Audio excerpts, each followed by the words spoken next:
How do you spend the time then with your self-studying? What percentage is like puzzle solving? What percentage is studying openings, end games, etc.? What I do is kind of a mix of what GMs have told me to do. If it wasn't like your podcast with Dubov or a GM friend of mine, I just do with the advice that I get and kind of go from it. So a typical day in my life is I would spread out my chess into 2 dimensions.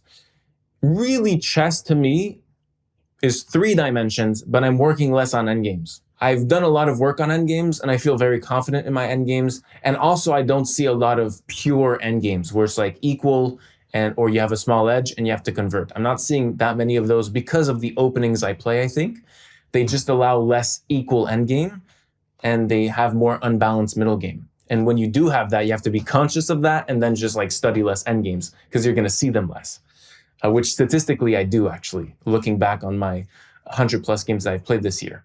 So I study less endgames. So then there's 2 dimensions that I really just work on a ton. And it's openings and the rest. So like openings, whether I'm brushing up on my repertoire or finding new lines for me as a content creator is so important. Keeping up to date is important for everyone. But for me, finding new lines is the most important. I don't know if you know this. Maybe you have felt this yourself, Greg, or maybe your chess.com account or your online accounts are not public. But mine is. So chess.com. And I have 35,000 games on there and it's super easy to find it. So when opponents prep against me, they not only have all of my 35,000 online games, but they also have chess space that's filled with all of my games because I stream a lot of my tournaments and all of those games are on DGT boards. So there's not very often where I have a game that is, I would call it incognito, in which like it's not going to show up on the database next month. And so I'm really cherishing. I just came back from Croatia in a tournament that I didn't stream, and I was very happy about it because I was trying new stuff. And I know it's not going to be on the database. And I don't do recaps anymore, so it's not going to be on YouTube too. So I can kind of ease my way into new openings, trying new stuff. Whereas if I try new stuff on my public chess.com account, people will know the day before and be like, okay, he's played like 200 games of this in the past month, but he hasn't had any, games in ChessBase, and it's a serious opening. Like if you practice the Najdorf, people are going to know that you're a Najdorf player now from your online game. So it's very important to stay vigilant of what your opponent knows. I feel it. Yeah. I have the same problem because especially here in Kazakhstan, when I play, most of the guys here, especially the young guys, are my subscribers. And I make recaps of even if the game does not get into the database, I make recaps and they can access them and they prepare armed to the tooth. I have to experiment. I have to play garbage openings sometimes to get them out of prep. This is very hard. Yeah, actually, I played a subscriber of mine. Where was that? In Italy, in Sardinia. And he literally told me after the game when we were analyzing, he goes, yeah, you said in one of your recaps that you play the openings OTB that you do play online as well. So I looked at your online games for this specific opening and just prepared against all of your online games and was completely ready in 30 minutes. Thank God that I tried something in the opening. I tried a new line. But like if I hadn't, he spot on, I think it was between like a classical French, so like going into a winnower, or like an advance, and I play advance online. Mm-hmm. And so he only prepped advance. He actually didn't prep what I play OTB, which is crazy.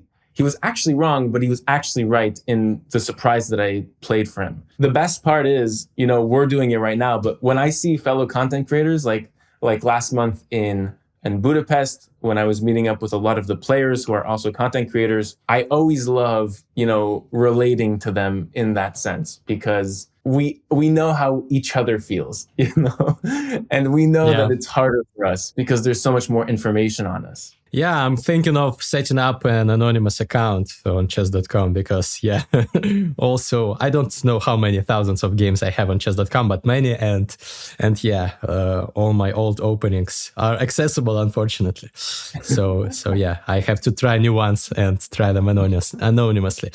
Thanks for sharing. So you've played 100 games over this year. Wow, this is crazy. And you have spent a lot of time working on openings, and you said the rest of that is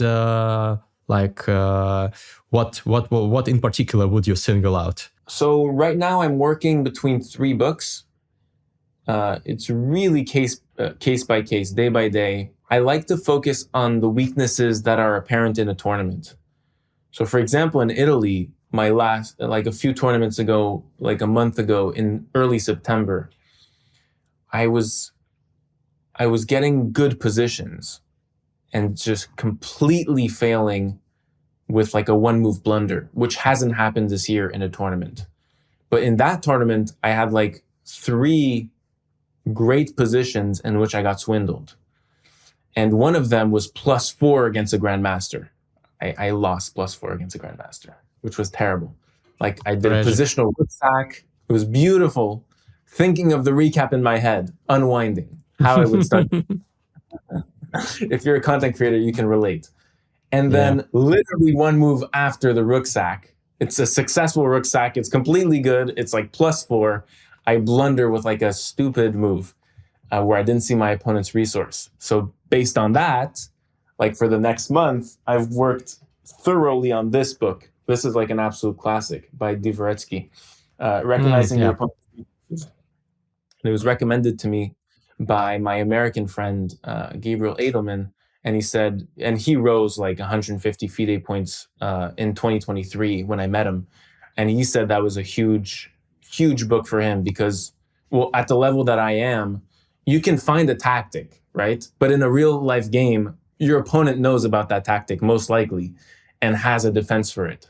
So you need to know about your opponent's resource and then find the other avenue in which, you know, your move works or your line works.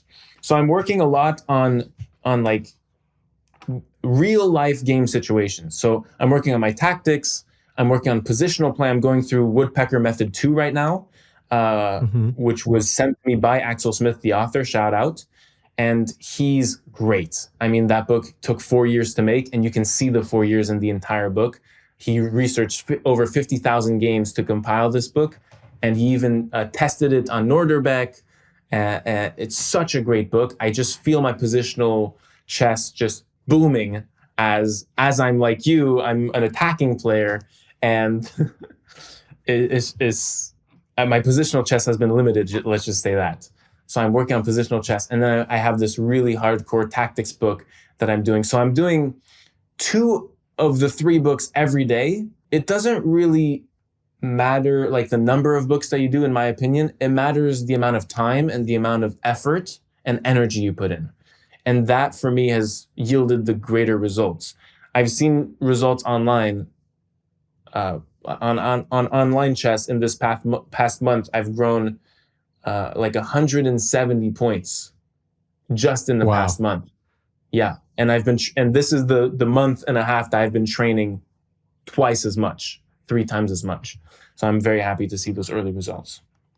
Yeah, hard work pays off.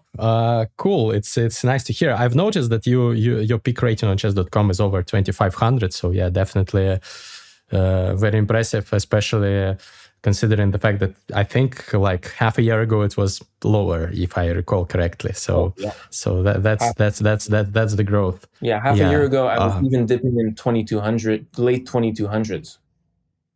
So yeah, big difference.